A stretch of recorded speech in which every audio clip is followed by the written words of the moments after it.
ರಾಜ್ಯ ಸರ್ಕಾರದ ಮೇಲೆ ಇಲ್ಲಿ ಬಿಜೆಪಿಯವರು ಗೂಬೆ ಕೂರಿಸ್ತಾ ಇದ್ದಾರೆ, ಪ್ರತಿಭಟನೆ ಧರಣಿ ಮಾಡ್ತಾ ಇದ್ದಾರೆ, ಏನು ಹೇಳ್ತೀರಿ? ನೋಡಿ, ಹಾಲಿನ ಮೇಲೆ 4 ರೂಪಾಯಿ ನಾವು ರೈಸ್ ಮಾಡಿರೋದು ರೈತರಿಗೆ ಕೊಡಬೇಕು ಅಂತ. ಡೀಸೆಲ್ ಪೆಟ್ರೋಲು ಸೆಂಟ್ರಲ್ ಟ್ಯಾಕ್ಸ್ ಹಾಕ್ತಾರಲ್ಲ, ಅದರಲ್ಲಿ ಕಡಿಮೆ ಮಾಡೋಕ್ಕೆ ಹೇಳಿ.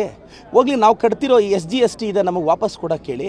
ಇಲ್ಲ, ನಮ್ಮ ಸ್ಟೇಟ್ಗೆ ಅಟ್ಲೀಸ್ಟ್ ನಮಗೆ ಈ SG STನ ಸ್ವಲ್ಪ ರೈಸ್ ಮಾಡೋಕ್ಕೆ ಹೇಳಿ, ನಾವು ಬೇರೆ ಮಾಡ್ತೀವಿ.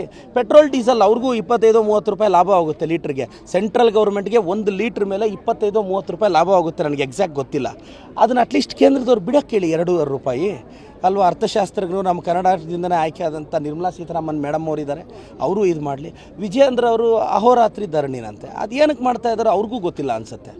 ನಾನು BJP ಅವ್ರಿಗೆ ಹೇಳೋದು ಇಷ್ಟಪಡೋದಿಷ್ಟೇ, ಸರ್, ನಿಮಗೆ ರೈತರ ಬಗ್ಗೆ ನಿಜವಾಗ್ಲೂ ಕಾಳಜಿ ಇದ್ದರೆ ಇಶ್ಯೂಸ್ ಇಟ್ಕೊಂಡು ಮಾತಾಡಿ. ಸುಮ್ಮನೆ ಸ್ಟ್ರೈಕ್ ಮಾಡೋದು ಏನೋ ಸುದ್ದಿಯಲ್ಲಿರ್ಬೇಕಷ್ಟೇ. BJP ಅವ್ರು ಹಂಗಾಗೋಗಿದೆ ಅವ್ರ ಪರಿಸ್ಥಿತಿ. ಸರ್, ಇವತ್ತು CM ಮುಖ್ಯಮಂತ್ರಿ ಅವರ ಈ ಜನಪ್ರಿಯತೆಯನ್ನು ತಡೆಯೋಕ್ಕಾಗದೆ ಏನಾದರೂ ಮಾಡಿ ಮೂಡಾಗಂಡದಲ್ಲಿ ಸಿಲುಕಿಸಬೇಕು ಅನ್ನೋ ಪ್ರಯತ್ನ ನಡೆದಿದೆ ಅಂತ ನೋಡಿ. ನಿನ್ನೆ ED ಕೇಸ್ದು ಮತ್ತೆ ಇವರು ಹಾಫ್ ಡಿಬೇಟ್ಸ್ ಇದು ಮಾಡಿದ್ದಾರೆ, ಅದು ಲೋಕಾಯುಕ್ತ ಕ್ಲೀನ್ ಚಿಟ್ನ ಇದು ಮಾಡಬೇಕು ಅಂತ.